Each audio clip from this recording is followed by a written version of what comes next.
We are ready, Madam Chair. I call the February 16th, 2022 Port and Commerce Advisory Board special meeting to order. Can you all join me in saying pledge? I pledge allegiance to the flag of the United States of America and to the republic for which it stands, one nation, under God, indivisible, with liberty and justice for all. Madam Clerk, can you please take the roll call? Today's roll call: Wolkers. Here. Lawrence is excused. PACAB. Here. Jaffa. Here. Smith. Here. Hughes. Here. Chair Homdahl. Here. You have a quorum. Thank you, Madam Clerk. Next, we have citizens' comments on any subject except those items scheduled for public hearing.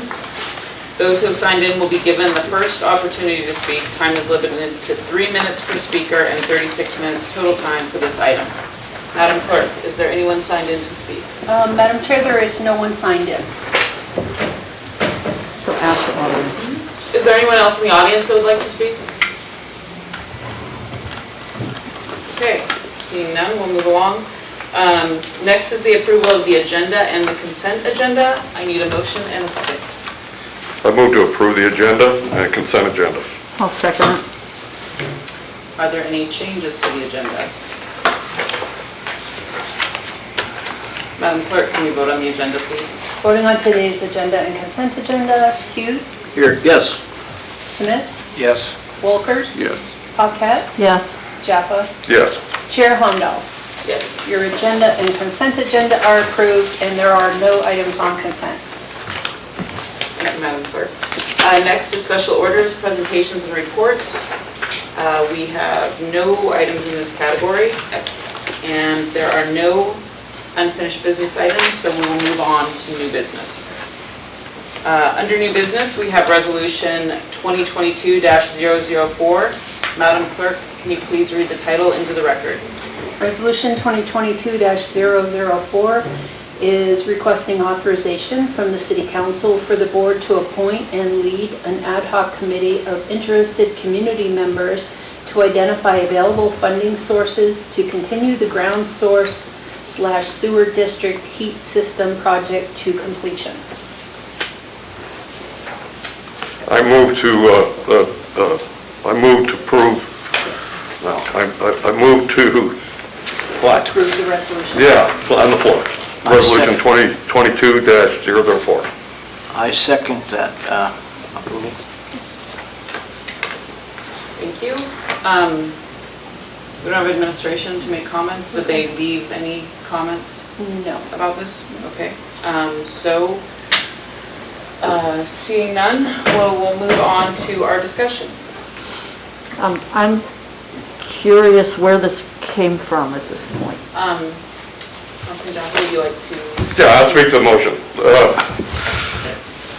This project was initially considered in 2015, and it's moved through various stages of grant requests and budgeting. It laid fallow for quite a long while, but there was $750,000 awarded as a grant from Alaska Energy Authority that was due to expire. To move the project forward, the city needs to find additional money because the $750,000 will not build the project. So to find additional resources has not been successful. And, you know, we can also talk about what this proposal might do to help move that forward. And that's really what I prefer to move. So to answer the board member's question, I was approached by a variety of community members that were concerned with this project, as I am as well, and felt that PACAB could offer something under our priorities to help move this thing forward. So that answers your question, but I would like to speak on the motion. Do you feel? Yeah, I still have a question, but not related to that. Okay, go ahead. Go ahead. To your The City of Seward administration, I noticed either the manager or assistant manager are here today, who have been involved with some of the most recent discussions. There are a lot of things going on behind the scenes, emails even this morning that I got, that make the suggestion or make the possibility that the city could find additional funding. I believe that the city is maxed out. They've got a lot of things on their table, and I think they're doing a great job. I think that this was not the priority project for them, and I think it moved down in priorities on the list from the many other things they do.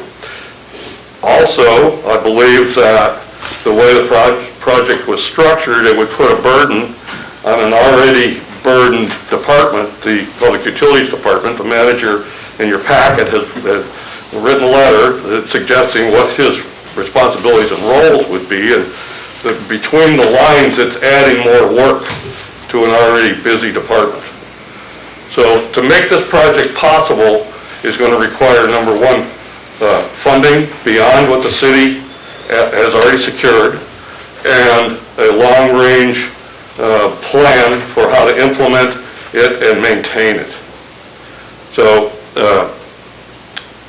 the idea of the proposal, or the resolution, is to allow a group to be formed under the authority of the city to assist the city administration and not overly burden them with an additional thing. So that is the purpose of the resolution. And I noticed the library is represented and the members of the community are represented, and I have frankly had conversations with them. I don't think I can phrase my comments as well as they could, but I'll try.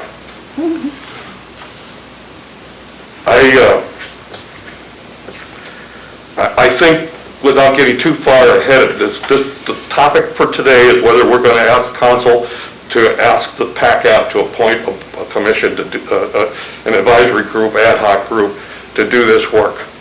But in reading all this, I've come to realize something very significant. I've been in the private sector all my life. I have been broke. I have had to go out with my hat in hand to the Cuddy family and saying, here's my plan to continue, and it was based on a vision that they supported me. The Sistine Chapel was painted without a cost factor. The beauty of the things that we build in society are not just a matter of cost. City government and our administration need to be responsible in a fiduciary way and should not frivolously spend our money. But art and advancement of culture and creation of a vision is not frivolous. So that is the intention that is what I will bring to this group if I'm on it. And I believe that it will draw out tremendous support. And as I said this morning, there were emails back and forth that there may be some additional funding from people who support this kind of project. Click off the buttons, like reduce carbon, extract heat from a resource that's almost unextinguishable. Reduce costs for a specific building, the library, which is a cultural benefit to the community in every sort of way. Those of us who are fortunate enough to have our own books can still go and get additional books. Those who don't have that opportunity can go and use the facilities, the computers, enjoy the ambiance, look out the window, read a magazine. It's an important facility. It needs and deserves our support. So that's my 2 cents worth, or 25 cents worth. Yes, I just have, I'm kind of catching up here, but it says that we will, as a commission, lead an ad hoc committee. and then interested community members will be on the committee. My question is, two questions. One is, will any of the people on the commission be on the committee? And how are we going to administrate leading this committee? Is it going to be like a committee from us leading this committee, or how would that work? Very good questions. I think that those are things that we can discuss if we decide that this is something we want to move forward with. If we decide we want to move forward with the committee, then we could talk about how we would structure it. Or we could also, right now, we could take the time to make some changes to this. If we wanted to put something specific, if you had an idea about how that would work, we could put it in here specifically, but short of that, the resolution itself, the way it reads, we're just discussing whether or not this is something we want to move forward with at this time. Well, I support the idea. I just wondered how they were going to manage it. Okay. Any other comments? Okay, do we have any idea of an estimate? I'm assuming that once this was in place, it would reduce the library operating costs, correct? Of the city? Yes, it'll reduce the library operating costs, but possibly at the expense, it's not 100% payoff. The library by itself will not use all the power that's available from this. Right. There are members in the community, in the audience, if we suspended rules that could speak to that. Okay, maybe we do that at the end of all our Madam questions. Chair, I'm Darrell Schaefer, Mayor. I'm sorry I got here late. I'm a little bit infirm. I'm sorry, you can't speak yet. I was just going to tell you something. Well, you can't right now. I'm sorry, but you can't right now. If we suspend the way our rules go, you can't interrupt us right I now. missed the public comment. I know, I'm really sorry. I wish you'd been here to do it, I but used to chair this before. I know the rules. I'm sorry, I can't allow you to speak right now. We can discuss really quick if we want to suspend, and then I would be happy to let you go. We just have to follow our Just to rules. let you know that I'm here. Yep, Madam I've Chair, been point of informed, order. yeah. I move to suspend the regular order. My suggestion would be to let everybody on the dais ask their questions, and then that way, then we suspend the rules, and we can get the answers to all the questions? But- There's a motion. Was there a second for it? I second the motion. Vote on the motion? No, we Oh, don't it wanna- just, okay, so we will suspend and allow comments from the floor.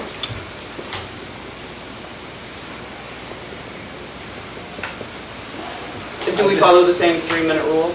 Is there a time limit? That's up to you. What You I facilitate intended, it. Andy Baker, the designer of this whole project, is available right now to comment, answer questions. Specifically, I'm hearing questions about the project itself. And he can answer the questions and get through a lot of stuff here pretty quickly if he could be allowed to dial in and speak to you folks right now. And he's got, I mean, Bruce is aware of some of the just late information that goes right to the very heart of what this committee would, I guess, focus on. And that is finding the funds to go forward. So I mean, it's up to the body whether you want to do that or not. It would just, I think, save time. Thanks for that input. Do I have to declare us back in? Yeah, back on the rules. Okay. Yep. We're back on the rules. My comment to that would be if I feel that if there's more information that would make this an easier discussion, that we should table this resolution and come back to it. I'm not comfortable with suspending what we're doing right now and bringing somebody else in. There was this public notice was given, and we could have brought that stuff in. If it's not here right now, I'd like to proceed with the normal order of things, or stop and gather those things and come back when we feel like everything's been collected. Comments?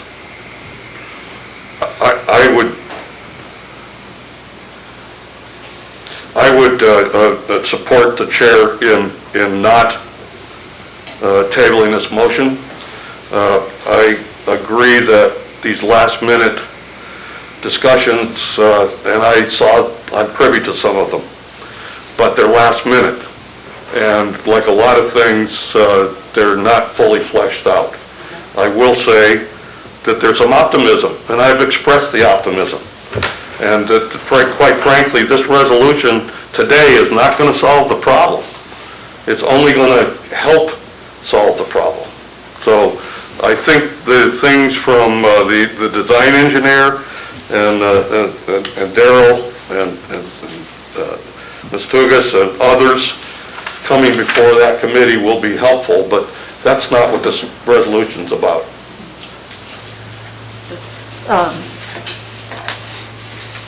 I guess my suggestion or motion would be that we move this, not this one because this is the laydown, but the actual resolution, put it on the agenda for the next meeting, which is an actual meeting, and schedule Andy Bacon to be a speaker. He can dial in, he doesn't have to come here, but I think that we would be more informed if we had his input available to us before we made a decision. So are you making a motion? Yes, I'm going to make a motion that we postpone this discussion to the March 4th, is it the second meeting? And invite Andy and whoever else has input to make formal presentations to us.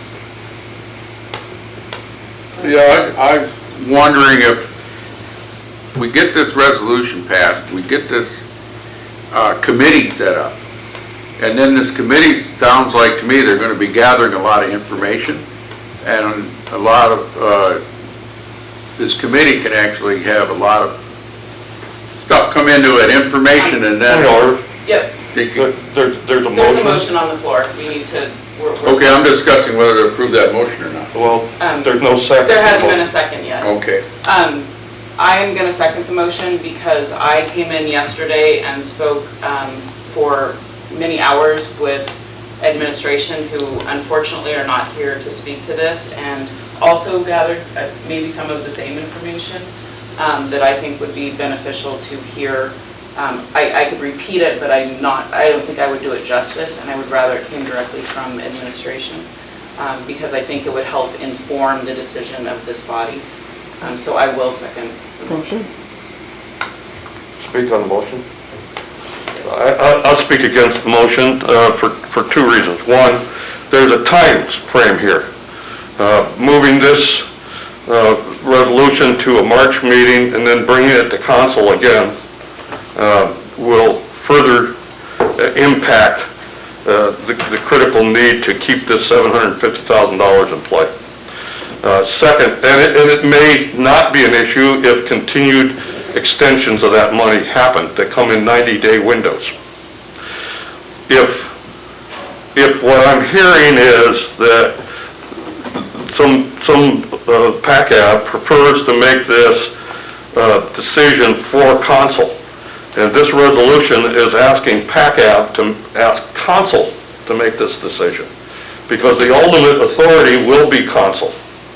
And we have no mission at this point to dig into this project till council asks us to do it.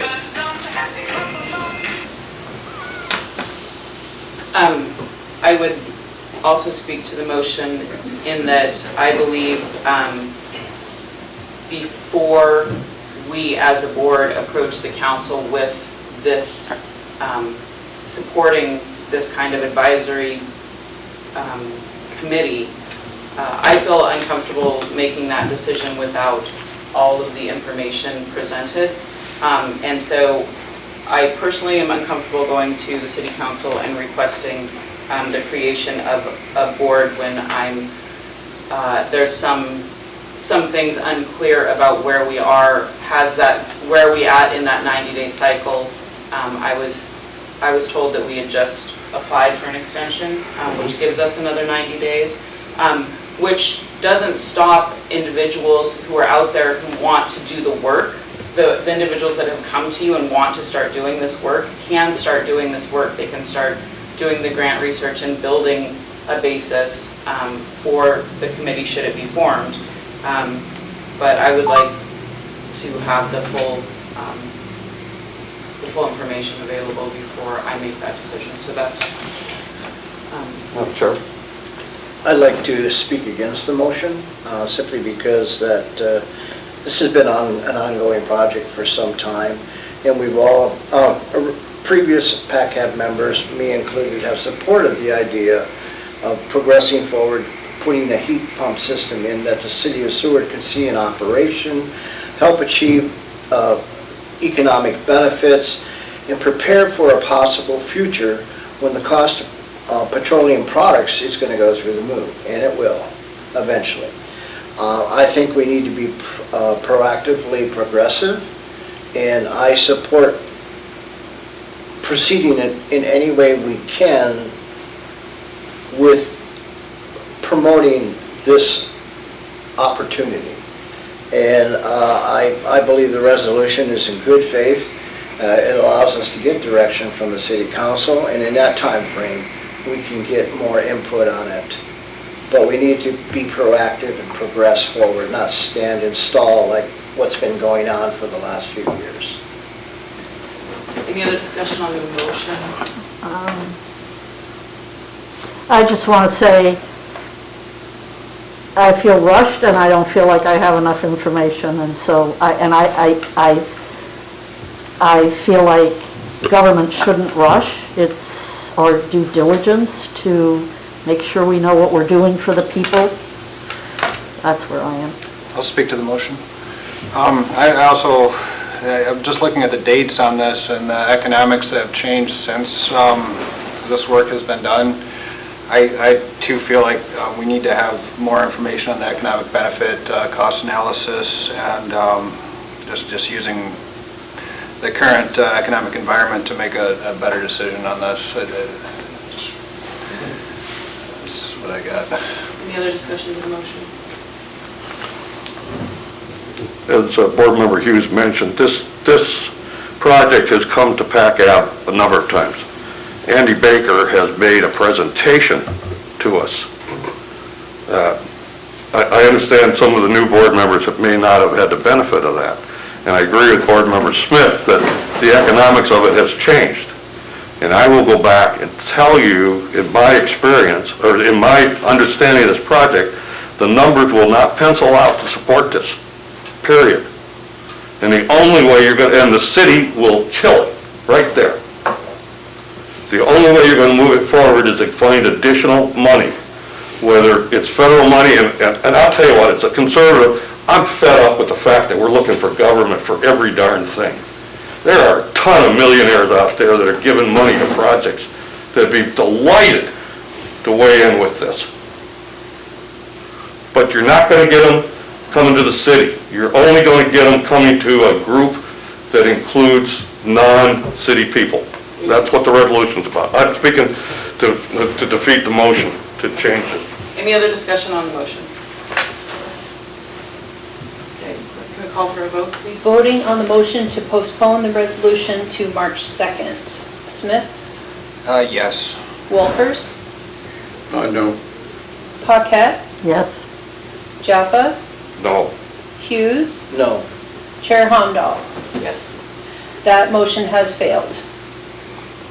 Okay, moving forward with the resolution as presented. So we're back to discussion on the resolution itself. I would like to propose an amendment to the resolution. In section 1, the Port and Commerce Advisory Board is interested in taking the initiative to appoint and lead an ad hoc committee of knowledgeable interested citizens. I would like to strike the line that says to include representatives of City Council and administration. I would like to just leave that open and allow, should the resolution pass, I would like to allow City Council to determine who they think we should be looked at to be placed on that committee. I don't want to specify any specific group as being required to be part of that committee in order for us to move forward. I'll second it. Discussion on that motion.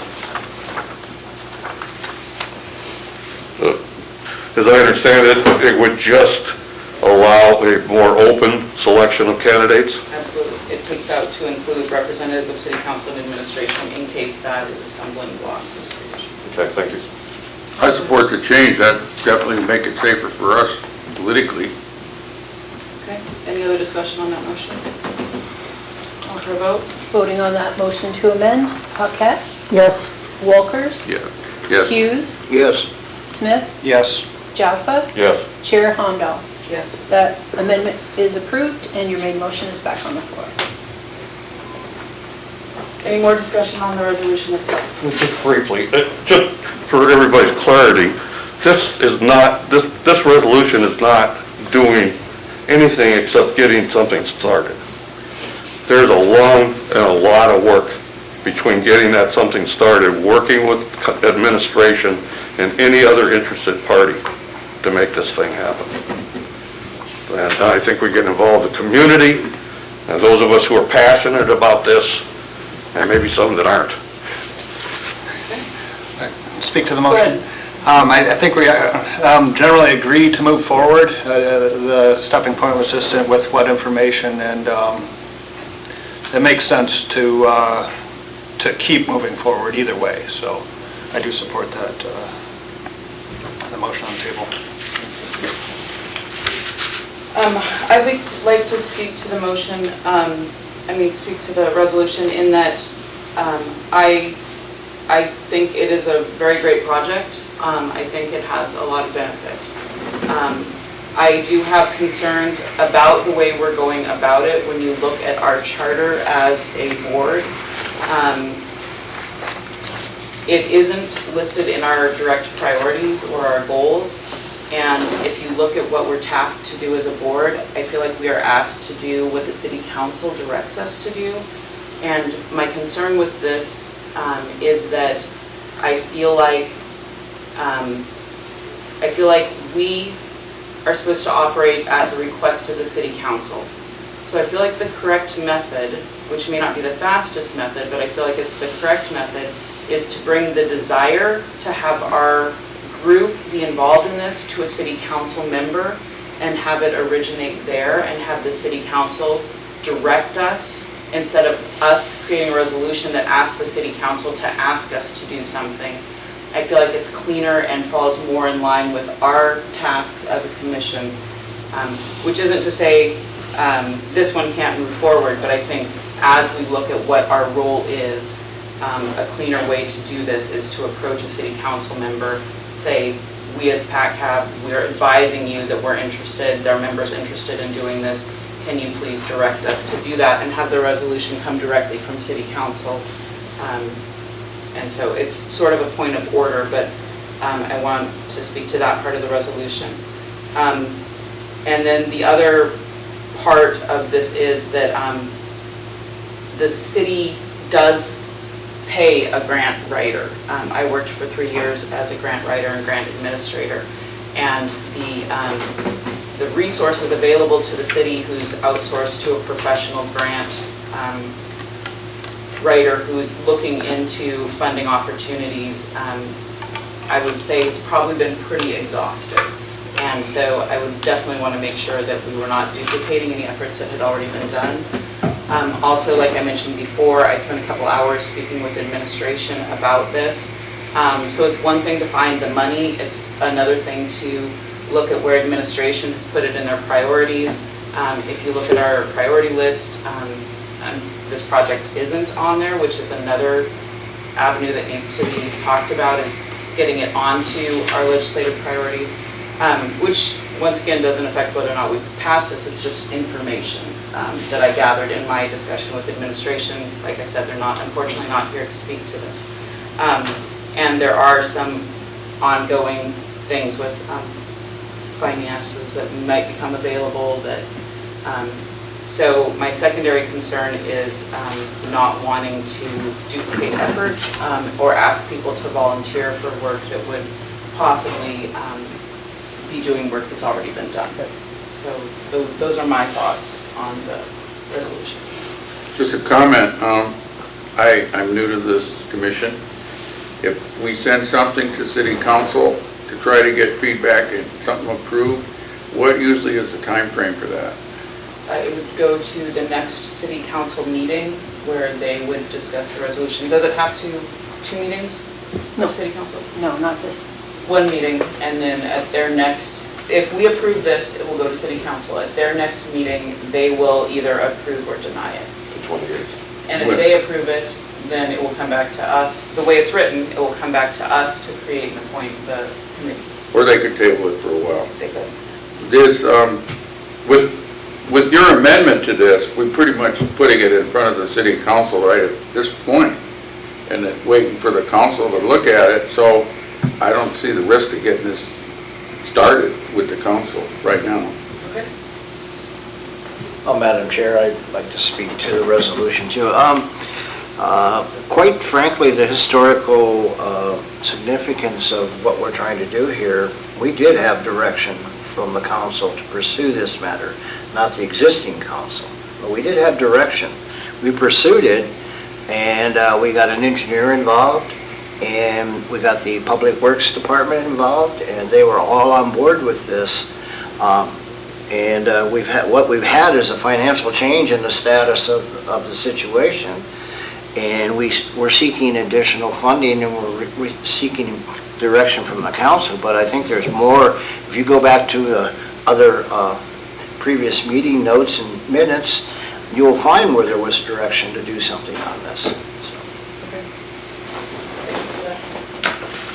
Yeah, I would agree with Board Member Hughes. This has been before us a number of times, and I also agree with the chair. A realistic way to go to a council member is, I think that's correct. It wasn't happening. So what does someone who sees that something not happening do? They try to make it happen. If you notice, my name is on here as a sponsor. That's me. Why did I do it? Because I got feedback from the community that the community wanted a voice. Why is it not on the legislative priority list? It should be. Why? We have revolving chair of managers, and I won't criticize the current administration for not getting it on the priority list, but it should be there. And as far as our priorities for PACAB, we have alternative energy right in our priorities. And this is a banner project for alternative energy. Yes. So I need some clarification, and it may have to come from the audience, because I don't know if anybody on the board will know this, but, and I'm just a tad confused, because Andy Bacon is connected to both these things. Does this heat pump project, is that related to the water flow study happening on the mountain? No. Okay, so that's not a reason why this hasn't moved forward then. And I do think that PACAB is safe in passing this resolution should we choose to, because this has been in our bailiwick over the years. So I don't feel like we're out of the, out of what our direction has been from council. Yeah, that's it. Any other discussion on the resolution itself? Okay, call for a vote, Madam Clerk. Voting on the approval of Resolution 2022-004 as amended. Jaffa? Yes. Smith? Yes. Walkers? Yes. Hughes? Yes. Paquette? Yes. Chair Homdahl? Yes. That resolution is approved.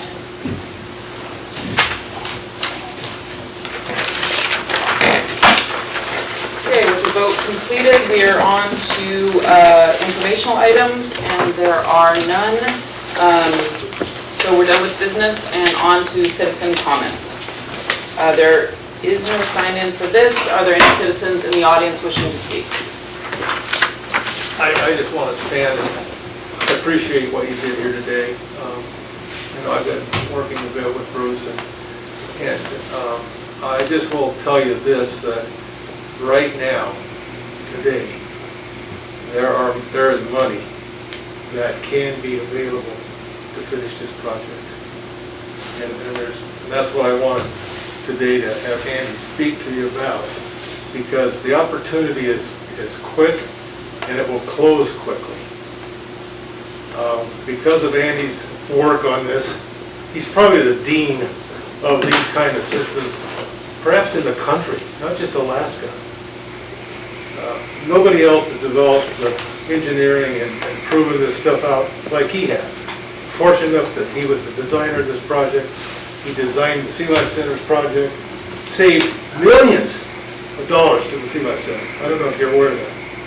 But he has a communication today from an individual in the Department of Energy, U.S. Department of Energy. They have money that's just, they contacted him because of their interest in this project that could help fund this thing. Not just the 2 buildings, but all 4 buildings, along with funding that's now available from the Denali Commission. I think the window's going to be very, very tight here to get it done. I know the city's got grant writer resources, but they need to marshal them and give them direction. It's got to be done, it's got to be done quickly, because we're just in this very tight funding window. That's the message that I wanted to give you. I think the committee's great. I think it's necessary to further along, but the administration's got to do this. They've got to act on this stuff, because it's going to happen. The board, the council, they're not going to make it happen. It's going to take your manager, your deputy manager, and their staff to go do the paperwork, do the heavy lifting to get the grant money. And it's available now. And I think that's why I wanted Andy to speak to you today, because it's very timely information. I'm sorry I'm so passionate about this. I mean, I live this stuff. I'm an early adopter, the only one in Alaska that's done this stuff. And I just want you to have that information and know it. This is not going to be done on the basis of economics. It probably won't save any more money in today's pricing of power and fuel, but it won't cost the city any more money. And it will demonstrate the feasibility of heating this town off that bay. Do you realize there's more energy in that bay every year than is pumped out of Prudhoe Bay today? That's available every year with this technology. And this town could get off of fuel now. Now, we've talked about natural gas. That would be great if it could ever happen. But Seward's got to look at its resources, and this is one perfect one. So that's my message. I appreciate all of you to death. I sat here for, 13 years on this board. And I know the frustrations that you have when you work on these projects and they don't seem to move. Got some great people in this audience.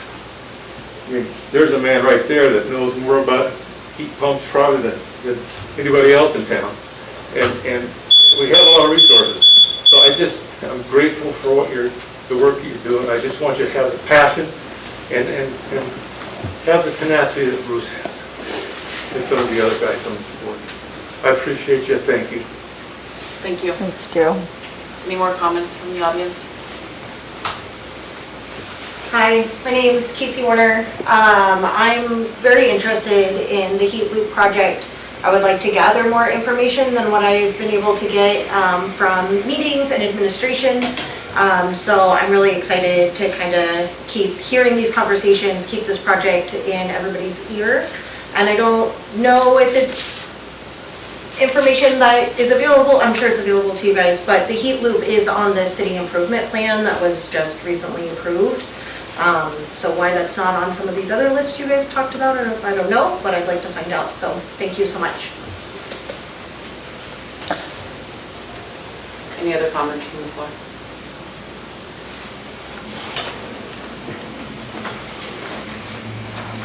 Next, we'll have board and administrative comments and responses to citizens' comments. And we'll start over here. We don't have any administrative,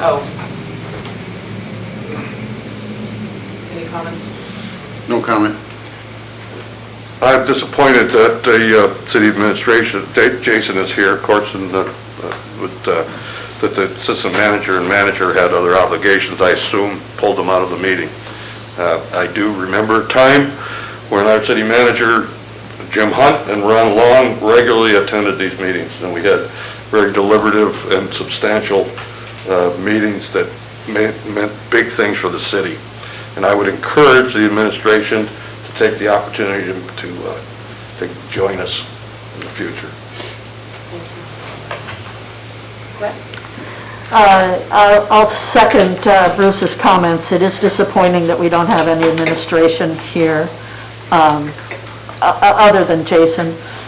And it's the second time this year so far, as what I can remember. So the other thing I'd like to say is I think it would be a good idea if we could ask Andy to be at our next meeting and speak to this project in a, I don't know if it has to be a presentation or if we just had him on the phone and we could answer some questions, but it sounds like he's got some information he'd like to probably share with us.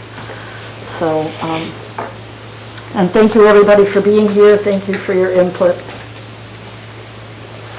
Well, first off, I would like to thank all the citizens that showed up. I really appreciate former board member and chair, Mr. Schaefermeyer's passion on this project. I remember a few meetings that we sat together discussing it along with Bruce, and it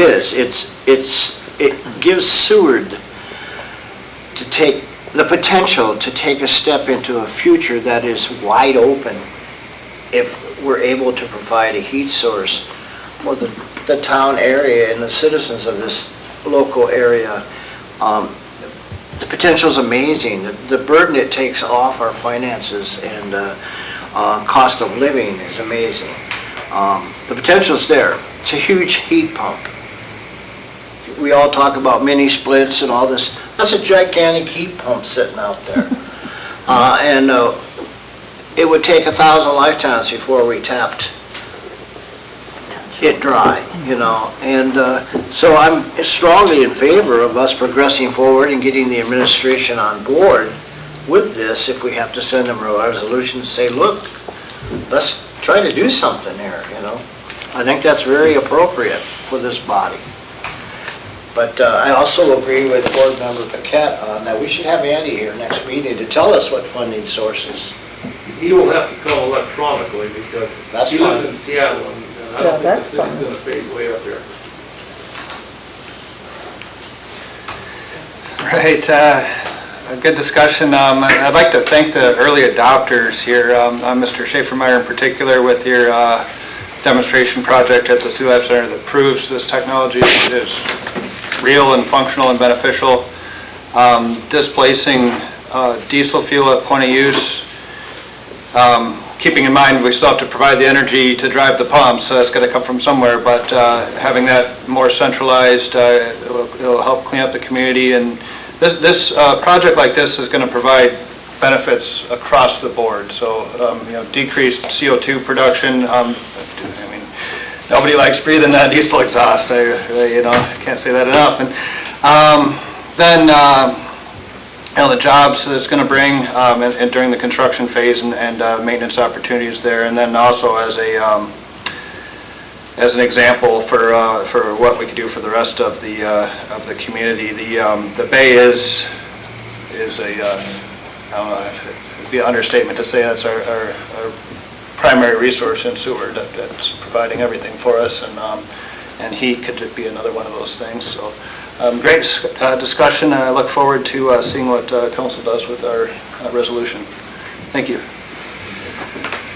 I want to thank everybody for your comments and input. I think it was a great discussion. It was good to look at things and hash them out. I'd really like to thank everyone who spoke from the floor. The input from the public is always helpful in the job that we're trying to do here. So saying that, we will adjourn this meeting at 12:44. Sure.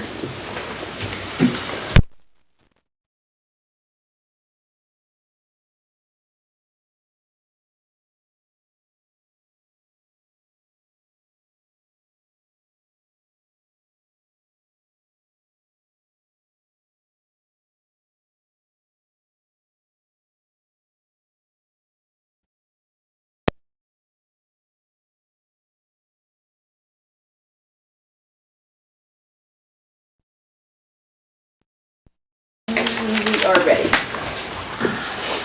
Thank you, Madam Clerk. Now that we are back on record, the PACAB work session for Wednesday, February 16th, 2022 will begin. We have 3 things on the agenda, /4. We have fisheries issues, a presentation by P&D for the harbor washdown pad, and a presentation from Kathy LeCompte from AvTech, and Dr. Henry Burns from Seward High School, if he is available to make it. We don't have a formal agenda for this work session, but if nobody's opposed, I would like to go ahead and start with Kathy from AvTech, who is here and Thank you. Can I come up there? Does it matter? Yep. Whoever, Yep. okay. I'm going to take my mask off. Thank you very much. I appreciate the opportunity. Kathy LeCompte, I'm the director at AvTech. And I was invited here to speak to you today about the challenges that we have conducting business in Seward. But before I do that, I want to share with you a little bit about AvTech. We are a division of the Department of Labor and Workforce Development. So we're a state of Alaska agency. And as such, we abide by all the laws and rules and regulations that govern every other state agency that operates, from health and social services to transportation and facilities and Department of Labor and Workforce Development. And our job is to train Alaskans for work in Alaska.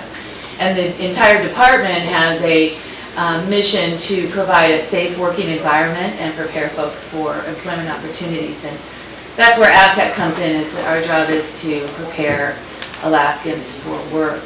We work closely with employers, and our record is very good. We have a greater than 90% completion rate.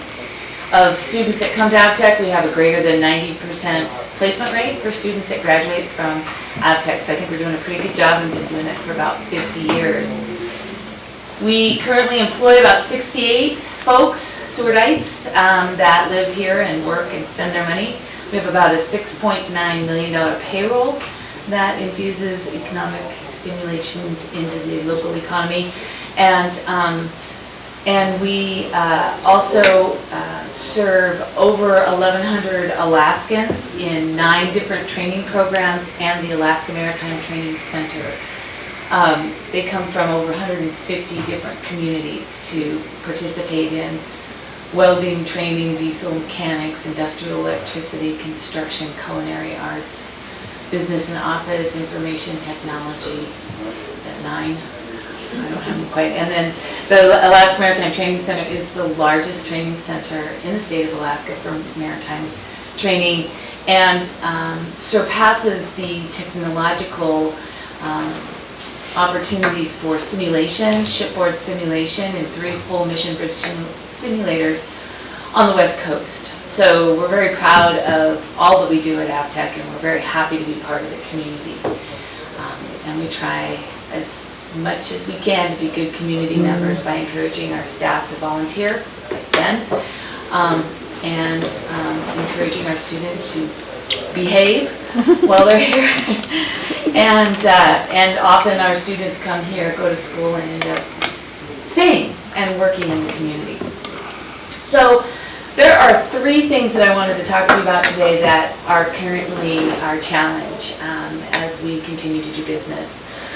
One is something you've probably heard over and over again, and it's the housing issue. It's the lack of housing for potential staff members. So half of our 68 employees are instructors. They're subject matter experts in their field. They have a passion for what they do. They certainly aren't in it for the money. We don't pay poorly, but we don't pay plumbing wages at $140 an hour. It's closer to $40 an hour. But they do it because they love what they do. They have a passion for it. The best case scenario is when I find somebody in the city that lives here, that loves it here, and wants to give back to their profession by teaching. That doesn't happen very often. So we tend to recruit from outside of the city. And the biggest challenge is for them to find housing. And you all know that we have our dormitories and we have our apartments. We have the 4-plex, the 7-plex, and the 9-plex. Those were used by students at one time. They're used less and less by students now, which I will talk about that my next point. So we have been working to utilize those apartments as temporary housing for staff when they come to work at AvTech. And as I said before, we are a division of the Department of Labor and Workforce Development at the Grand Old State of Alaska, so there are several currently. Department of Law, Department of Labor, Department of Personal Services, and Department of Administration has looked at our housing policy proposal, and it still has yet to pass muster. So we're working on that. But it is a temporary situation, and currently we have staff living in the fourplex that have been here since August and have been unable to find housing. We worked with Nicole at Seward Properties to give us a letter to support our use of our facilities. They're state facilities. We are agents of the state, and as such we are bound to use the assets wisely. And there's a discussion about whether having this for staff housing is a wise use of state resources. I would beg to differ that it is, but that's the current conversation that we're having. And so currently we do have staff living in there, but when we talked to Nicole, the letter was very clear.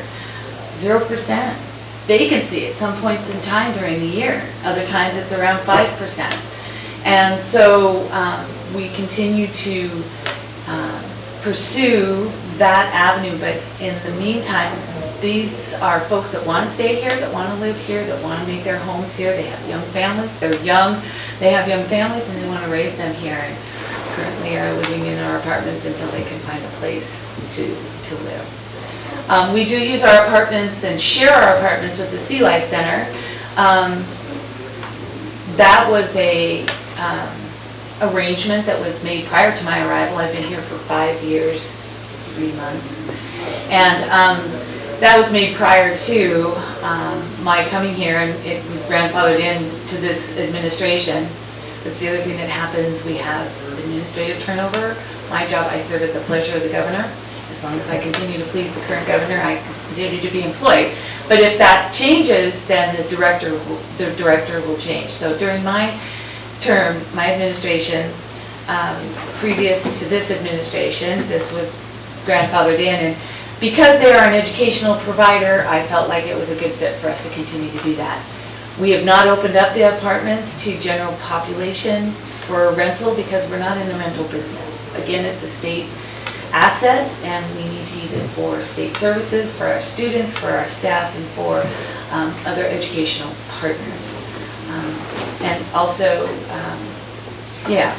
that's all I have to say about that. But I would entertain any questions about that. I know there's been some conversations and questions about our apartments. If anybody has any questions, I will stop talking so you can ask me. Yes?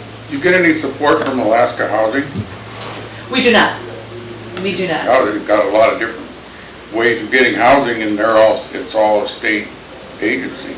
Right. No, we have not worked with Alaska Housing. They generally don't work interagency. They work with Alaskans who need housing. So an interagency agreement has not been pursued, but it's something that we could probably look at.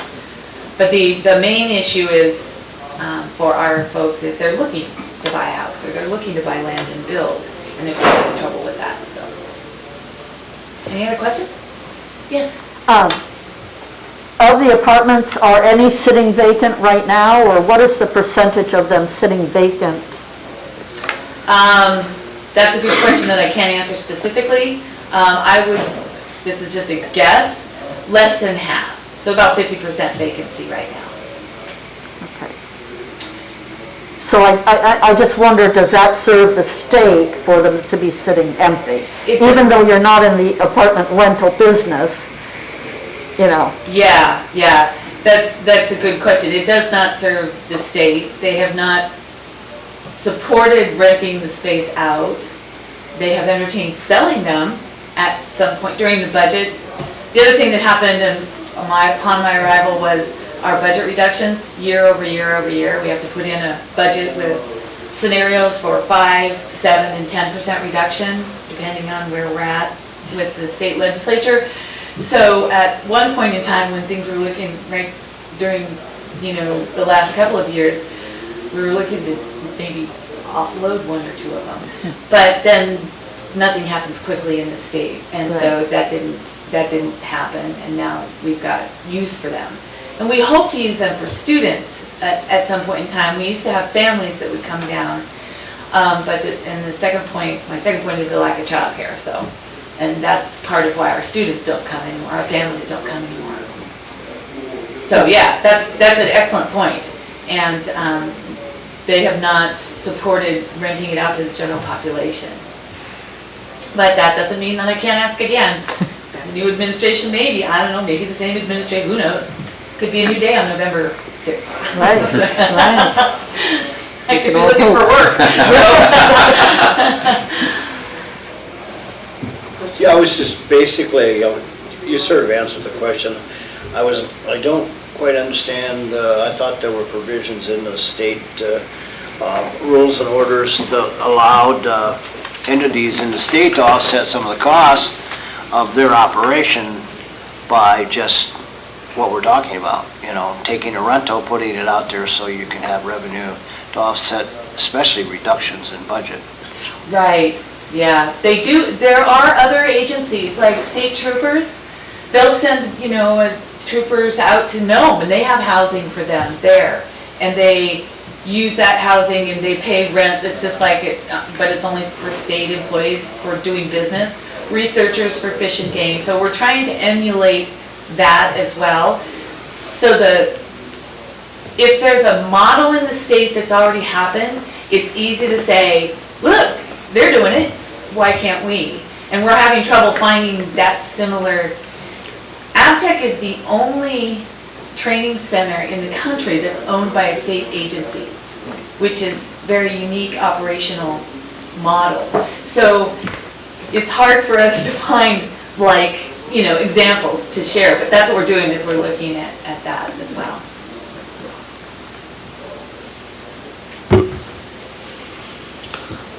Thank you, Kathy. A couple of things.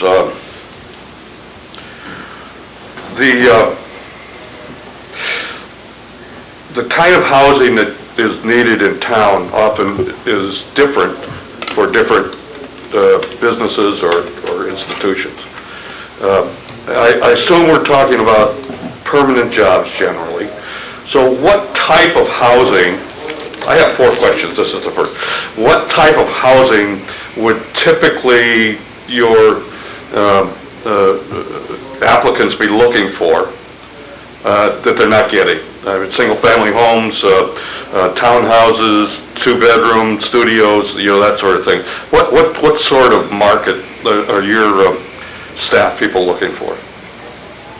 All of the above. It just depends. If we hire a single person that's moving down here to teach for us, they would look for a townhouse or an apartment. I just hired I say young man, he's in his 30s, but who has a wife and a child. They're looking for 2-bedroom house with a yard, with a dog. They're looking for property to build. They sold their house in Bethel. They're ready to reinvest. It just depends on the person and the job. There isn't any one specific type of housing.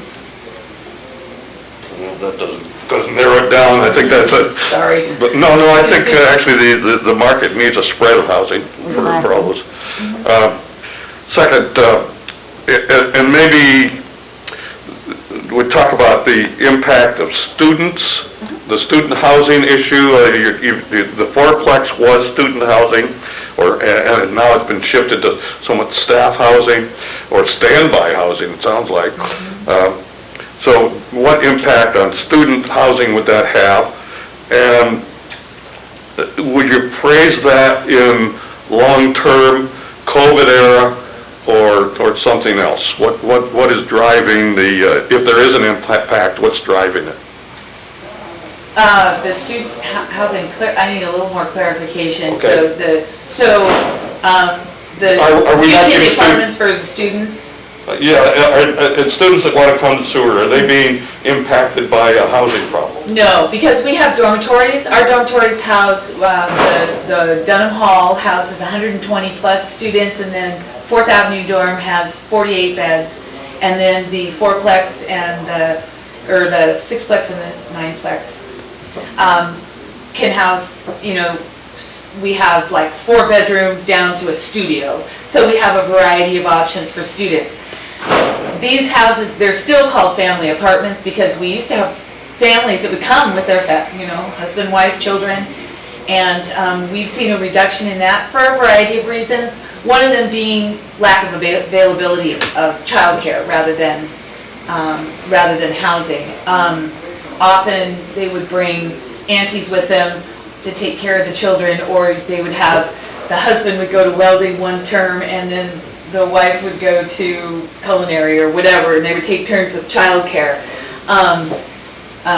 But we're not seeing a lot of families. And I can't say for certain, I don't have research, it's all anecdotal, that it's because of the lack of childcare, but that's just one piece of the puzzle. It's a lot to uproot your family and move them to another location. So there's a lot of other factors that weigh into somebody's decision to do that, but childcare is one of them. If I might, all the students that want to come to Seward for education are finding housing? Is that what I'm hearing? We're housing them in our dorms Yeah, and okay, our apartments. all right. So that's not got a negative impact, okay. If I may, Madam Chair. At one time, someone mentioned to me, and I'm not clear on exactly if this was the fishing industry or if it was a Sea Life Center, but there had been some cooperative arrangement where some of their people were staying in your housing, but because of scheduling issues, your school, the semester starts at a different time than it used to or something like that. Does that sound familiar? The housing that used to be available is no longer available? And you say general population, I prefer it to be general public. Spring Creek talks about general population. Okay.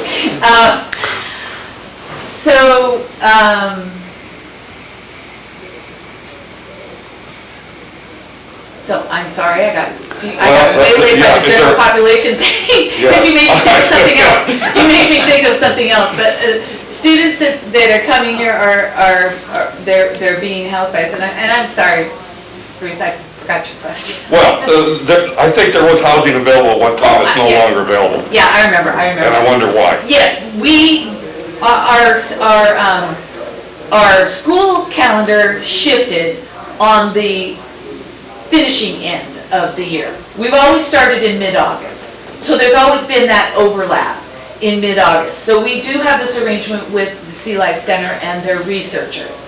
And we've been able to continue to accommodate them through the end of August, mid-September, because of our vacancy rates in the apartments. So we've been able to accommodate them. Our end date shifted from June-ish, mid-June to the middle of May. So their apartments are available sooner, but their research folks don't get here until end of May, June. So no, there hasn't been, that's the only folks that we have worked with. And part of the reason my brain went this direction, I have a hard time tracking two railroad tracks here, but is that another thing that we have been approached by other state agencies has been the corrections. You reminded me when you said that. Corrections calls us every once in a while and says, hey, can we get into your apartments and use those for our folks? Sure. And then something happens, somebody changes jobs or whatever, and then, so since I've been here, I've had 2 conversations that have never really panned out. So that's another reason we leave those, we have some of those vacancies, as you were asking, is so that we can serve other state agencies like the troopers, like the corrections facility with their folks. So you reminded me of that, thank you. Let's see, so you mentioned 34 instructional staff, correct? Mm-hmm. That leaves, and you're not including the DOT-PF personnel in that too? I think there's some more. It's a broad, AvTech employs a really broad segment of the, there's temporary jobs, there's the instructional jobs, office administration jobs, and everywhere in between there. Is there any particular, how does the housing difficulty affect the different job categories? Would be my question. Generally, in the my tenure, it has been instructional staff. Because of the level of subject matter expertise, lifetime welders, journeyman electricians, the plumbers, refrigeration experts, you know, they are the ones that we tend to recruit from outside of Seward. So it's mostly the instructional staff. And we are poised right now, we've been shrink, but we are poised right now to expand our instructional staff. I'm looking at hiring 7 new instructors over the next several months to a year. And so that will impact that ability to get those subject matter experts if we can't house them permanently. Okay, and not to, we can stay on housing, but I'd ask basically the same question about recruitment, if we get to that. It's like, how hard is it to draw people in? But we can save that one if any more housing questions. So recruitment? Yeah, I guess, you know, you have so many different types of jobs to fill. How far are we having to reach to pull people to Seward? Across the state? Yeah, so the way that the state hiring process goes is you open it up for state employees, so it goes on the state job board, and then it's open for a certain amount of days, and then if you don't get any applicants, or if you get one applicant, you have to go through the process of interviewing and whether they fit or not, and then if we don't, then you fail the search and you open it again, and then it goes beyond the state of Alaska to Alaska citizens, and then if that doesn't work, then we can go beyond the borders, but we haven't had to do that. We've been able to hire Alaskans for the jobs. But really, we have to reach far and wide, and it's challenging because we don't have a budget to advertise in a bunch of different places. It's just people that hear about it. A lot of our students come here by word of mouth, and folks come to work for us by word of mouth. Somebody knows somebody that's got this skill set. Hey, we got a job open for you. Thank you. You know, I think this discussion that we're having, and thank you for coming and presenting it, a lot to do with housing, but it also had to do with retaining and recruiting employees. Board Member Smith's the concern there is obviously not the target, but you mentioned childcare. I know this is a little bit of field here for the director of AvTech, but what's missing? There used to be, when my kids were here, Nana's Nuggets took care of everything. So do we have an absence of childcare here in town? That's my understanding, yes. And the facility that's across the street from the gym? That was a beautiful relationship we had with them, and they're closed, yeah. They actually saved us a couple of spots. We had a good reciprocal relationship. They had some spots available when we were doing our recruiting for students, and so we were able to connect our students with them while they were open, but that doesn't exist any longer. Thank you. I can actually answer your question there, Bruce. So there was a report presented to us showing that there was somewhere between 80 and 100 children lacking childcare support in this town. It was pretty amazing that the number of kids available for childcare but can't get it. And that's not only in this community, but it's across the state, across the country. Lack of childcare, it's a real issue these days. Kathy, when you started talking, you said you had 3 points, and I feel like we hit housing and childcare, and I just want to make sure you felt like you had a chance to. Sure. And it's just basic, the cost of doing business. And we are a zero-sum budget. So if we want to do something, we have to give something up. It's hard. Our pie stays the same, the slices shift.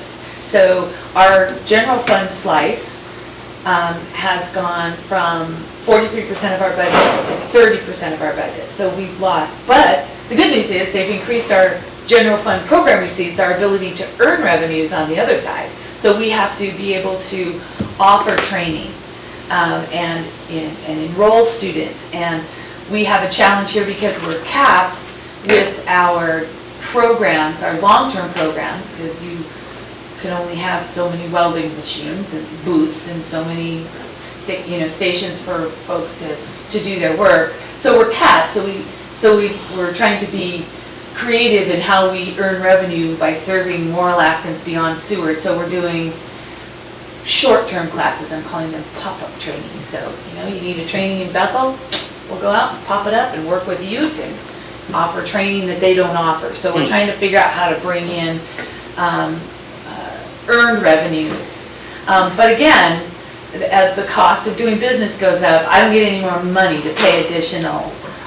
So I gotta give something up, or I gotta figure out how to earn more money. We're trying to keep the tuition reasonable and manageable for folks to get training. We're really great return on investment. Actually, the Georgetown University out of Washington, D.C. did some research 2 years ago and found AvTech to be in the top 1% for return on investment. So if you come to AvTech, you pay the fees, you do the training, and you go out, your return on investment is top in the nation. So we're small, but we're mighty. So yeah, so just the cost, it's just the general cost of doing business that, so anything that we can do to reduce our cost of doing business, we're thinking about looking. Ben does a great job with wind and solar for his building, so looking at how we can do that in other parts of our 3 footprints. I know you're all aware that we have a big footprint here in 3 different places, so. Yes, sir. Yes, I thought I heard you say that you got housing that empty because you can't go out to the public. Do you get any federal funding at all into school programs and grants or funding? We get federal funding for 2 purposes. Grants, so when we get a grant from the Denali Commission to do some training or to do that's federal funds because it comes from the feds through the Denali to us, so grants. And the second is through our student loans and Pell Grants. We're a Title IV school, and we're just a pass-through. The feds give us the money on behalf of the student, and then we pay the tuition, and the student gets the balance. The Coast Guard is moving in a bigger cutter, bigger crew, and a lot of those guys are married and have families. And I'm wondering if the perimeters you have, you could get some of that empty housing and get some income flow by just getting a hold of the Coast Guard and saying, hey, I got housing. Excellent point. I will look into that. Yes, I will look into that. I didn't even consider that, but that's great. Any other questions for me? I think I've covered all my points. Thank you so much for taking the time to speak to us. Thank you. I appreciate the opportunity anytime. I'm happy to Thank come you back. so much, yeah. And I am going to scoot. Yep, absolutely.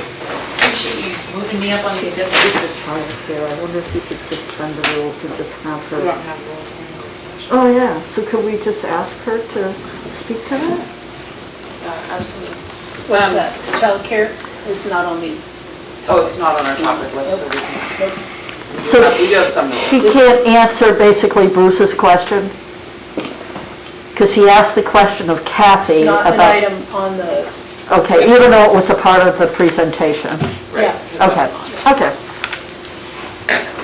Okay, so, any word from Dr. Burns? No. Okay. No. Would you like for me to dial in the P&D Yes. folks? Let's Okay. move on to P&D, which is our harbor washout.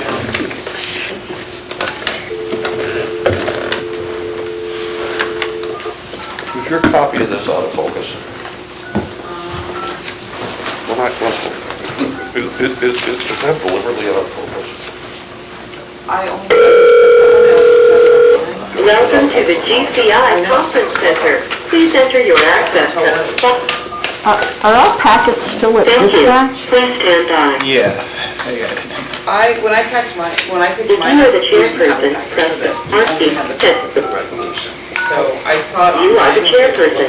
You are the first participant to join the conference. Please stand by. You will now be That placed wasn't in the yours? conference. It was in the digital one. I saw it in the digital one, but I didn't get a physical I didn't get a copy of it. physical copy of it. Of the either. packets? Yeah. When we picked up our packets, they only gave us the one on the resolutions. We didn't get any for the, That's it right there. I think the work session packet got produced a little bit later, so I'll go grab them from dispatch and just have a listen for when Nathan comes in. okay. I've got a chance to look through it. Oh, I would flip through it online, just in case I need to reference it at all documents.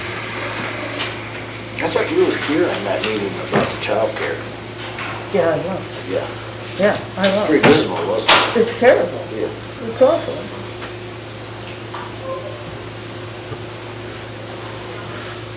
So there's no open childcare in town? I don't think so. Really? There's childcare, it's just not. It's full. It's full. Oh. Hello, can you hear me? There's a couple that are full and we. Yeah, we can. Hey, this is Deputy City Clerk Chris, and we're in the PACAB meeting, a work session. Yeah, hi Chris, this is Paul Kendall, P&D Engineers, and I'm here with Nathan Harris. Hi Paul, hi Nathan. Alright, so I guess we can just get into things. We're hoping to keep it to like 10 minutes or so, if you guys have any questions. But it's a little long. Okay, sounds good. And Brenda, the city clerk, is here as well. Okay, great. Alright, hi Brenda. Hello. Welcome to the board. So we had sent along a PDF of a few excerpts from our drawings to help our discussion today. You guys have those in front of you or on the screen or something? Yes. Yes, we have it on the screen, the big screen TV, as well as in packets. Okay, great. So we'll be talking to that. Mostly what we want to do is, Norm wanted to make sure we keep you informed on what's going on with the project. We turned in our 65% design a week ago, half ago now. So I guess you have to speed with what's in there and see if you have any questions. Try and keep it relatively high level without getting into too many details unless your questions lead us there. We're happy to do that. But Nathan was going to go through just a brief page flip, tell you which page we're on as we go, and try and paint a picture to help you guys visualize what we're doing and how we expect it to work. And getting input you may have either during this meeting or if you have anything you want to follow up with. We're happy to have conversations, of course, too. So, Nathan, why don't you? There you go. All right. Well, thanks everyone for allowing us to present today. Summer Norm couldn't be here. I know he's pretty excited about this project. Starting on page 1, if you notice at the bottom right-hand corner, as Paul mentioned, this is more or less an abridged version of our 65%, kind of more of the highlights overall, the major components or features of our design at this point. If you turn your attention to, I guess, the vicinity map, for those who aren't aware, the proposed location for this washdown spot for this riverboat harbor is going to be situated off Port Avenue between the train wreck and Icicle Seafood. It's going to serve the 50-ton travel lift dock for finally a vessel washing facility in the actual boat harbor itself. So that's about all I have to say on this cover sheet, other than in your packet, as far as the drawing index goes, you'll see sheets number 1, number 4, number 5, number 6, 9, and 13. That leads us to sheet number 4, which is the demolition plan, just to give everyone an overall insight into what's out there. It's not much. We've called out some removal of asphalt there, which is that darker hatched area. That's currently where the travel lift turns around on the driveway off of Port Avenue. So we've been told by Norm that that's a good spot that they can utilize for both turning around the travel lift and it can make that turn safely for pulling in vessels for washing. If you do want to make note, or we wanted to highlight that there is an existing anchor wall and tieback system there that we are aware of, and the plan is to not disturb any of that.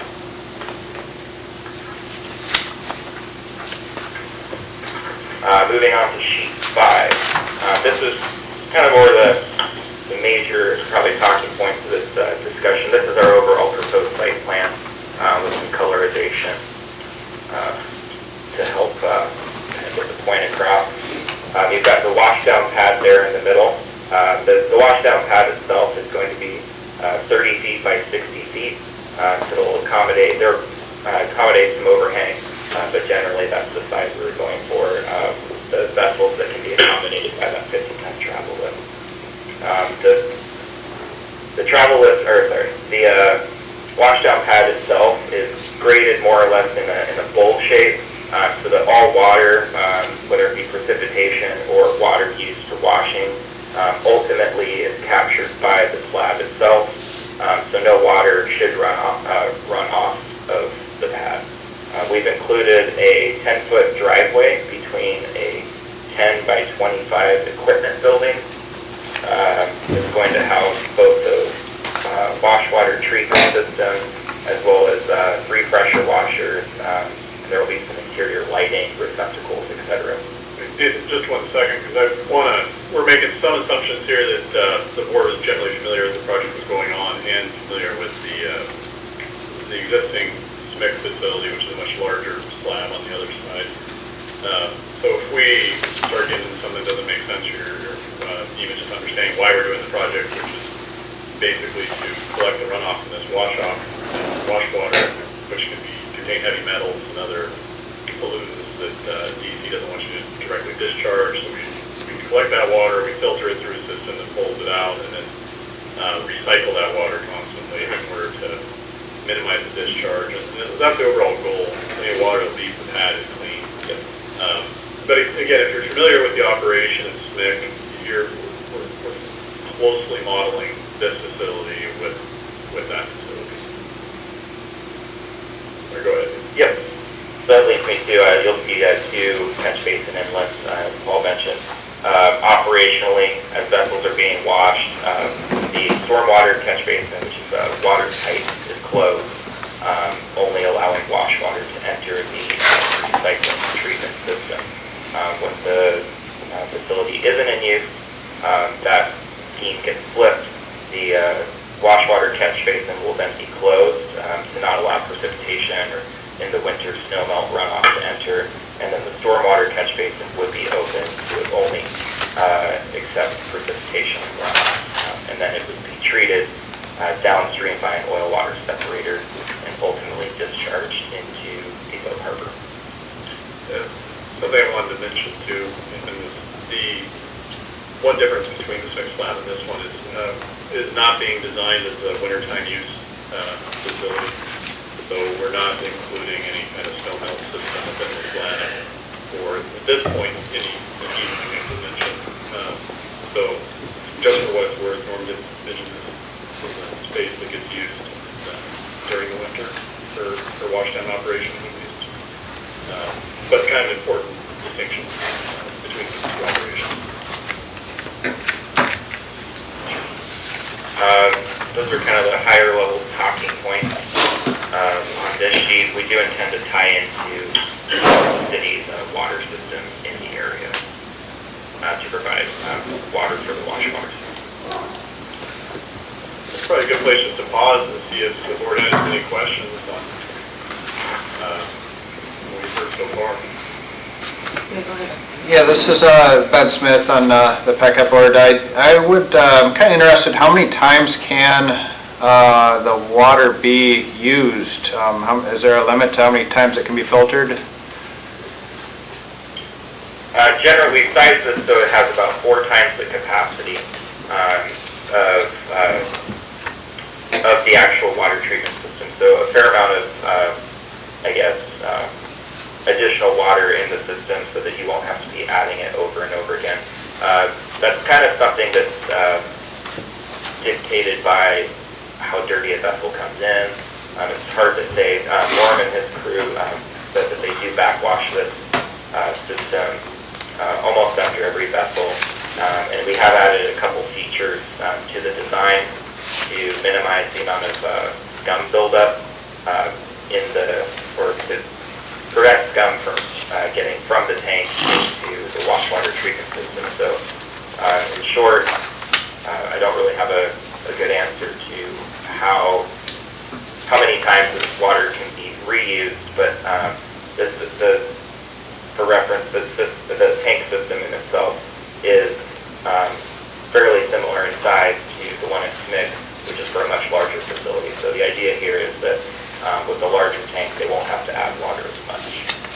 So at the end, at some point, is it going to become unusable? And then if so, where will the water go? I think what you're getting at is the idea of like filtration cartridges. Well, that's what we're not clear on.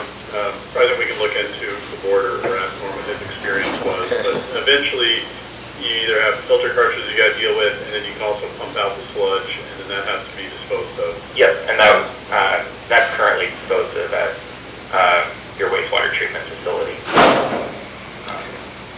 So on SMIC, it would be likely at the facility on the SMIC side of the respect. Yeah, I don't have the specific answer to that. If I had to take a guess, I'm thinking it's like once a season. So it's not a real high maintenance item in terms of the total pump down and replacing filters or cartridges. Okay, thank you. Good question. A couple more. Is there has PMD completed their presentation to take all questions at the end, or do they want to break intermittent here? Well, he just said he would take a break from the questions up to what we've covered so far. Okay. Well. So, are there any questions on what's been You covered guys so are far? a little quiet on our side. We got this cranked up pretty good. I have a question. We have another question. Okay. On the wastewater, before it's removed, eventually, the water that's being recycled through, will the harbor be doing testing on that to get a certain quality before that can be discharged or hauled away? And the other question, you said it was, I thought I heard you say it wasn't going to be operational in the wintertime. Well, that's half our season. And we get commercial boats that have to come out in the off-season, not just pleasure boats. I'm just wondering if this facility couldn't have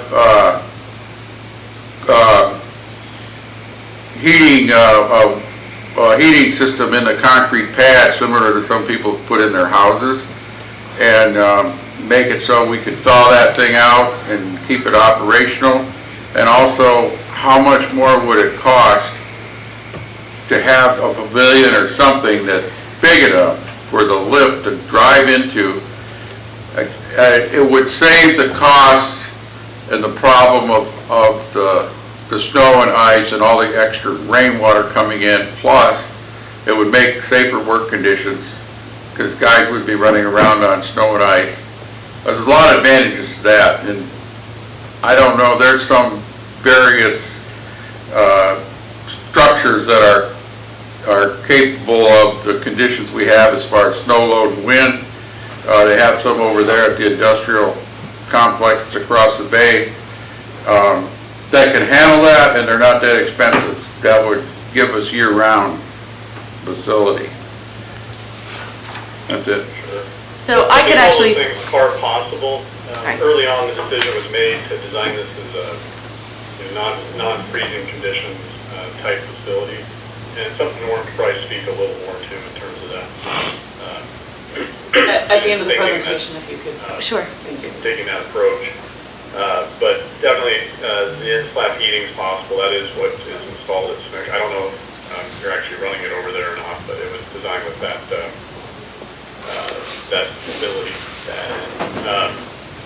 So yeah, you could do that here. We did omit that. We omitted everything related to winter use. So I can't really speak to all the thinking behind that, but that was the harbor masters believe that the facility really isn't one that would be used to lift their, I think basing on their lifting schedule, and they just don't do a lot of lifting in the, for wash down in the winter. I can speak to that. Then to answer your testing question, we haven't addressed that with Norm. We will certainly look into DEC requirements for pumping that out with a back truck and taking it to your local wastewater treatment facility. Oh. Thank you, those are our questions. You can proceed with the presentation. Okay. The next page, page 6, bottom right-hand corner, really just kind of shows a side section of the wash water tank and the leak that the building is pumped continuously with the sump pump. But really the idea here is at the bottom of the page to show kind of a schematic of how this whole system works. Just how everything, I guess, fits up as far as recycling, treatment, the separation of wash water and storm water. And as Paul mentioned, this is the system methodology, if you will, is very similar to the operation and the actual equipment that is installed at the Smith Wash Town plant. It's been reported as working well over the years, we wanted to design a system that was similar so that there weren't two systems in the harbor to use or to learn how to use and to be providing parts for us.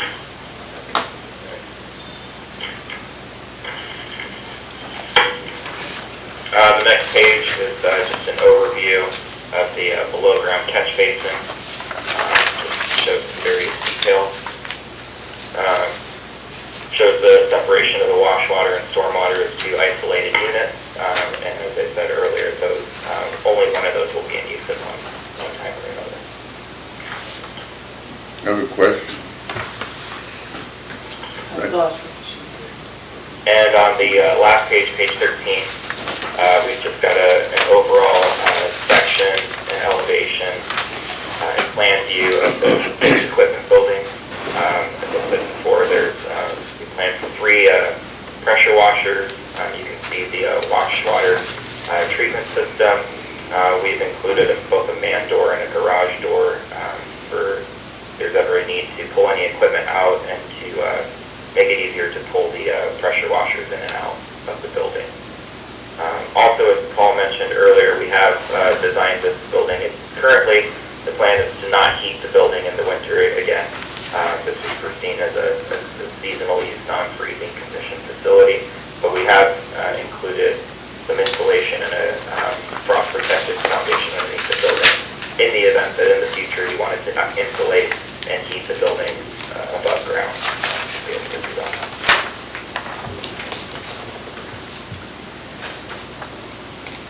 Thank you. We do have a few questions. I think the metal roof inside the building, match like it's blue there, top of match the overall aesthetic of the harbor. The building will also include some interior lighting, receptacles, and an exterior receptacle as well. Thank you very much. Can you entertain some questions from the board now? Absolutely. You know, I just wondered, designing this system, how much redundancy or tolerance does it have for oil and petroleum products, bilge cleaners and stuff? Occasionally, this stuff will come out of boats or they'll want to get it out of boats once they have them hauled out or even accidentally spilled. And I'm just wondering if you considered that in your design, or would that be kind of mess up the system pretty fast? I guess that just, I'm wondering if you considered that. Yeah, so in the wash water system, these systems are designed for pollutants, just as you mentioned, and grit and overall debris. There's a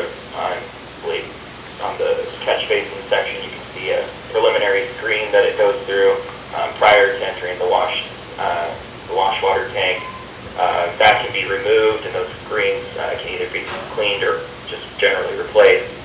And then the wash water system goes through 2 redundant tanks in order to filter out any pollutants or debris that makes it through the initial screening.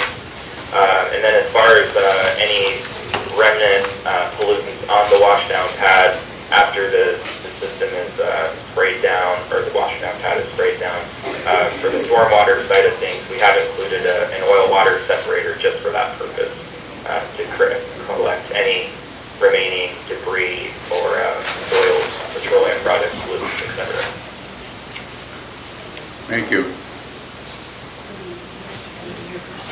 I have a couple questions. You can answer them pretty easily, I'm pretty sure.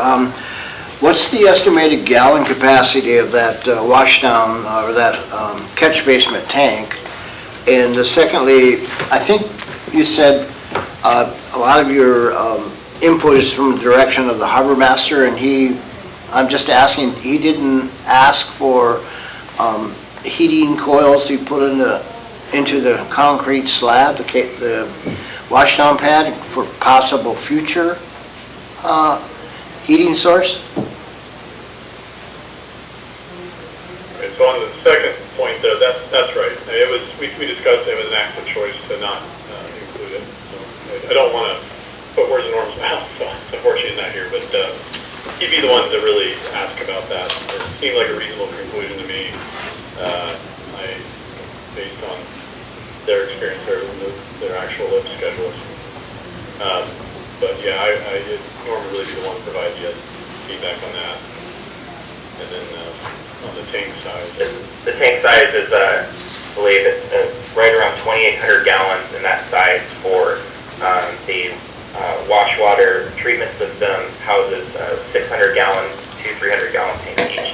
So 4 times capacity for that, so that to minimize the input of water or potentially running out of water during washing. And then it also has an extra allotment in case you're washing down vessels in a rain event. So it's got a few hundred extra gallons there to account for that. Well, there's the treatment tank, the actual holding tank is quite a bit. The treatment tanks are 300 gallons each. The holding tank itself is about 2,700 to 2,800 gallons. Off the top of my head.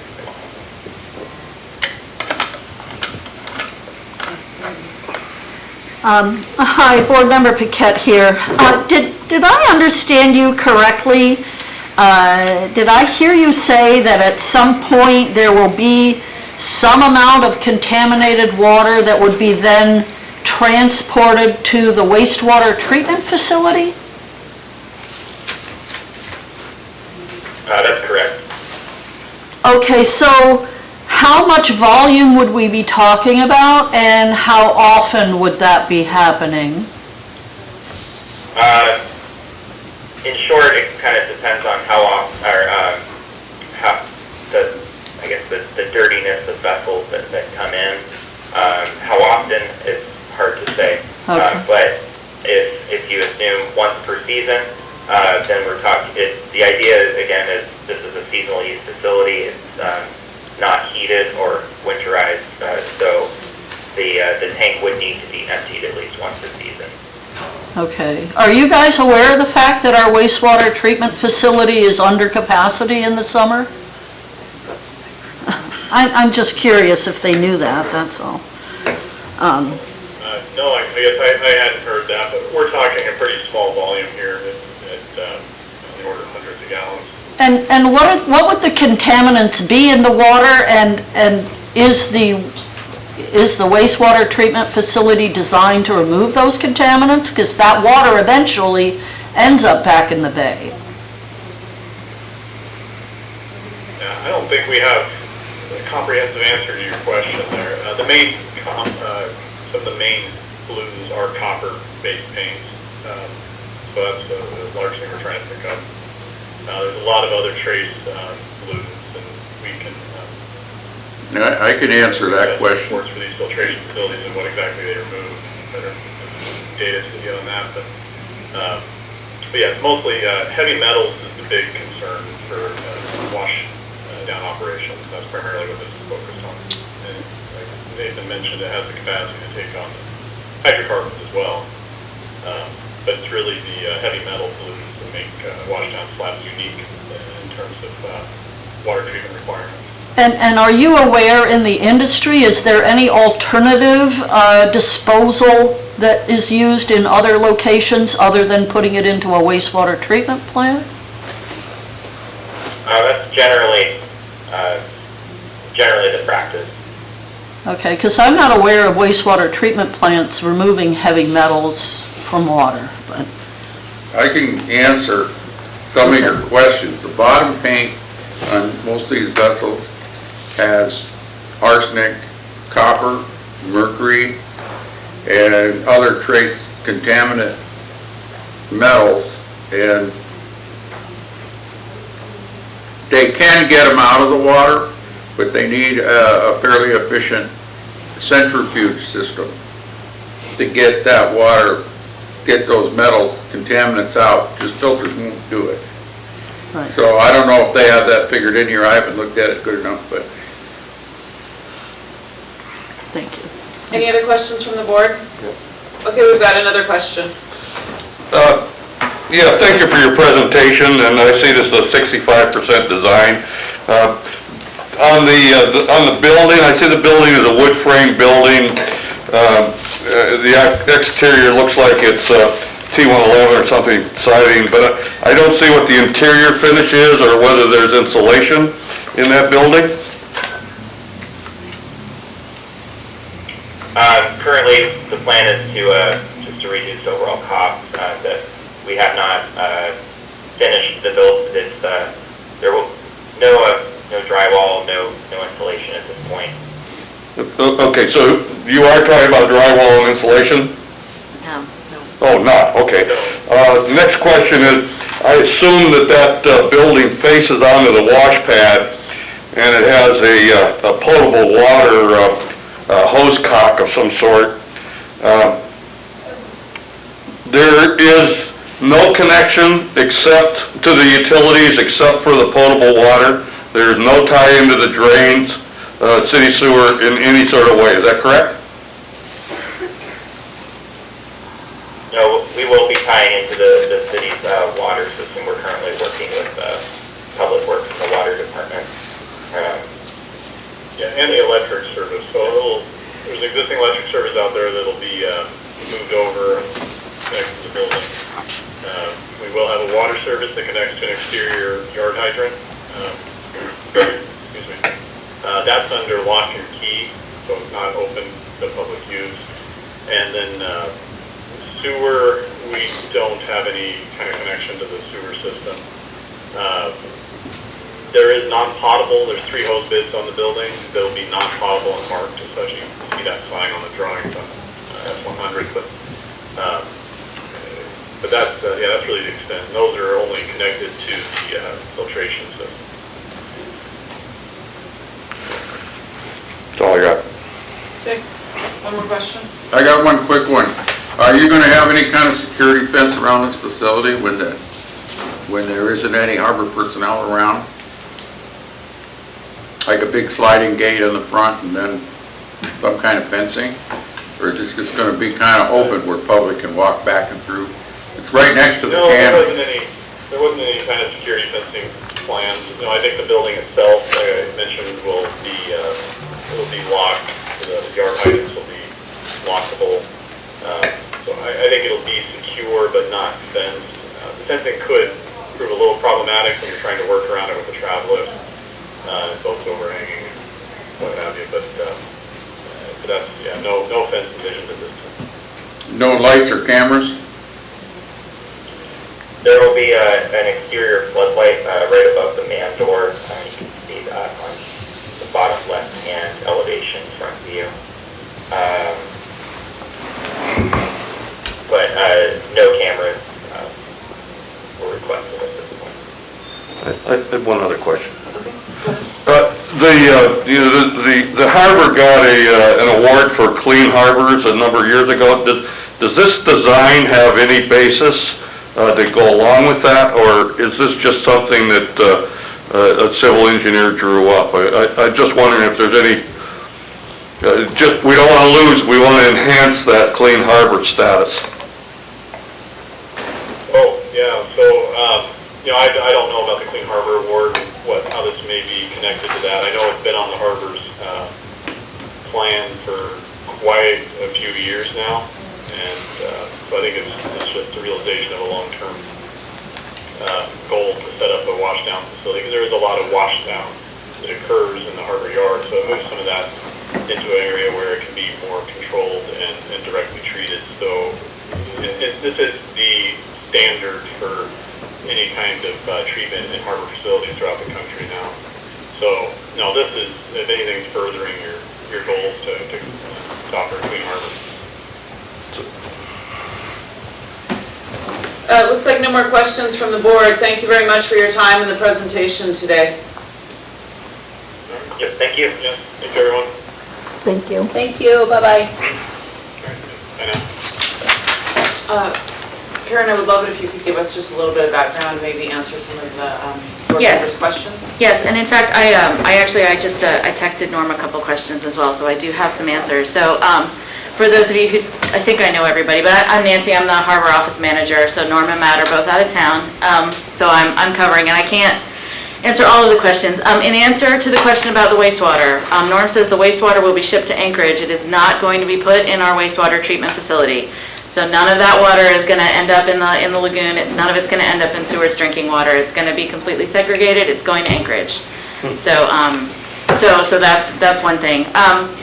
In terms of the winter versus summer thing, the lifts don't run under 20 degrees. The hydraulic fluid doesn't work. So there are a lot of the periods in the winter where we can't run the lifts anyway. And our lift season slows down really pretty dramatically after about September, October. So we shut the SMIC washdown pad down every season when it gets cold enough that it's time to do that. We have very few boats that come out in the winter. That it's a requirement in the summer. If you're coming out in SMIC and going into our yard, you have to wash down. So we have to make exceptions for boats when the washdown pad is closed. Like, we really only do that for maybe 3 or 4 boats in a winter. Like, there aren't that many boats that pull after we shut the pad down. So I think that's probably the planning that's going into the 50-ton pit as well. We don't shut it down as soon as the season's done on Labor Day weekend. Like, we wait until we get some freezing and stuff like that. And that, at that point, the lifts don't run very well either. And it's hard to block boats on ice. So I can see your point about, about wanting it to be a year-round thing, but really, there were like 2 whole months this winter where we couldn't do any lifts because it was below 20 the whole time. The lift just wouldn't run. Norm would have a better idea what the cost-benefit analysis is of including warming elements in the concrete and that kind of thing. But yeah, we shut SMIC down every year seasonally, and we don't have a lot of people. That affects. And then we are not planning a fence around it. Norm says he did want me to mention that yes, that we have had part of the genesis of this was that the local private yards don't have washdown facilities. So we have a lot of boats washing down on the 50-ton side in a lot of mix and match kind of ways. They're washing in the car wash, they're trying to wash in parking lots, they're trying to wash in situ in the yard. This is a much better way to contain those contaminants and make sure they don't end up in gravel and in Seward groundwater. So in terms of the Clean Harbor Initiative and keeping Seward Harbor clean, this is part of that. That's something we're working towards. So, and we have had a lot of asks for it from local boat owners, because as far as the smaller boats go on this side of the bay, there isn't an option like this for them in any of the private boat yards. All right, so thank you for that. Sure. Definitely a necessity, in my opinion. I am a little concerned though, the sighting there, you're next to commercial operations, there's pedestrian traffic through there, and as a former terminal employee, I'm very familiar with wind conditions and stuff in the air. So if you're pressure washing a boat and it's blowing strong from the south, is there any precautions, or how are we going to prevent passers-by from getting overspray? Interesting.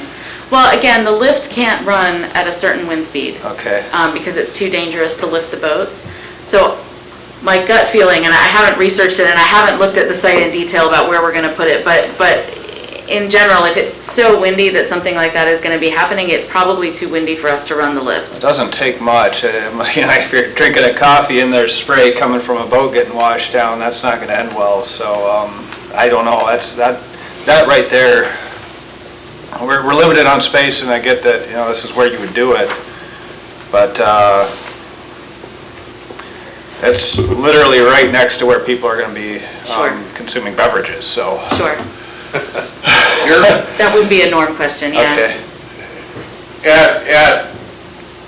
I've done boats for 50 years, so you're gonna get overspray if you got 8, 10 knots of wind. And I know your lift operates with heavier true. winds than that. That's true, it does. And you're really gonna need some kind of pavilion or building or cover. Otherwise, the cannery's right there and they're producing food. So a north wind might blow it towards the docks where they got that fishing tubs just sitting out. And then you've got restaurants and pedestrian walk right there. I mean, you gotta contain this stuff if you're gonna do anything. And the other thing is, every winter it seems like there's boats that sink in the harbor. And sometimes a boat is having a problem, and yeah, you can't operate when it's too cold. But if the lift is completely out of service and shut down, that eliminates a big safety option. So I'm just putting that out there. I understand that when it's windy and cold and it's 20 degrees or even 25 degrees, it's pretty miserable and hard to use the lift. But the fact that it sounded like the lift was going to be out of commission for the winter once this was set up. And I'm just wondering if that's been considered the safety factor of having that lift at least possibly available. And the last thing was, have you got any ideas of what you're going to charge to use this washdown facility? I don't believe we had come to a discussion about rates. I will say the lift remains operational in the winter to the extent that we can use it. The hydraulic fluid doesn't work below 20 degrees. So if we run the lift below 20 degrees, we run the risk of breaking it, which is why we don't run it. So it's not that it's cold and windy and uncomfortable, it's that we will actually physically break the lift and our insurance says we can't. No, I don't want you to break the lift. Right. I just know that there is a lot of days in the winter Sure. where you've got temperatures warm enough to run it. So we do keep the lift available all winter when the conditions provide. We are willing to book lifts 7 days a week, but the washdown pad we shut down. Because again, we just don't have a lot of demand for it in the winter. So we're not talking about shutting down the lift completely all winter. I was speaking to the fact that we don't have a lot of demand for the lift in the winter. So I'm not sure that in terms of shutting down the washdown pad for the winter season, for that period where it's really frozen, I don't think it affects a lot of boats. But the lift does remain operational to the extent that it can, When the state turned this harbor over to the city, there was a lot of discussion about serving the population, safety, and the city kind of agreed to take all those things into consideration. So I'm hoping they take it into consideration what this plan is. Sure. No, and we also try to keep boats from sinking. We keep an eye on them to the extent that we can. We have a couple that we had to hook up to electric and keep pumping out this winter, so that until we could get them lifted because it was too cold. So, we definitely do our best. Now, I know it's an endless fight, but I appreciate what you do. We have another question. Sure. Well, I really want to thank you, Nancy, for stepping up and being under the gun for the first time. You've done it very well. Thanks. Okay? I will point out the fact that I, like Bruce, have worked on the North Slope, and there are hydraulic fluids that do work at 20 degrees and colder. Sure. I'm just wondering, is the equipment not up to using that particular type of hydraulic fluid? That would be a technical question for one of the harbor workers in particular. We do the maintenance on those lifts mostly ourselves, so our guys are really familiar with them. So that in particular, the specifics of the hydraulic fluid I can't answer, but it's certainly something we could ask about and find out. But I know that is We have encountered problems before with the lifts when we have run it at a borderline temperature, and what we really don't want to do is have somebody's boat in the sling and have the lift break down and have somebody's boat get dropped or stuck. So there are insurance reasons for it as well, but what I usually tell the commercial fishermen when they're unhappy that we can't lift their boat below 20, it's that, it's also the risk of breaking the lift, and nobody wants that. So, yeah. Thank you so much. I just have a couple of comments, and thank you for getting the answer about the wastewater, Sure. because that is huge. So they'll send it to Anchorage and they'll dump it in that bay. Okay. So here's the thing that I'm feeling. I know that these things take time. Government takes time. Nothing moves quickly. So I don't know when we first started this design and the plan and when the decisions were made for it to not be heated. In the meantime, we had the chamber working on creating Seward and marketing Seward as a marine industrial location. So I want to make sure that we revisit this whole movement of trying to build Seward and market Seward internationally as a marine destination and having a washdown pad that we can only use seasonally. And putting the washdown pad in and the lift inside a building is probably the Rolls-Royce solution. And I understand that funding doesn't always come that way, but I would really encourage the city and administration to consider putting the Wurzbow in. It doesn't have to be hooked up, but the additional cost of just laying the lines in the concrete is going to be way cheaper than us deciding 10 years from now, because we've been successful in our marine industrial marketing and we have boats that need to get pulled in the winter, to have to destroy the flooring and put in new concrete because we want to heat it. So I don't want to slow the project down, but at the same time, I want to make sure that what Seward's doing is doing really for the future, not just for our experience right now.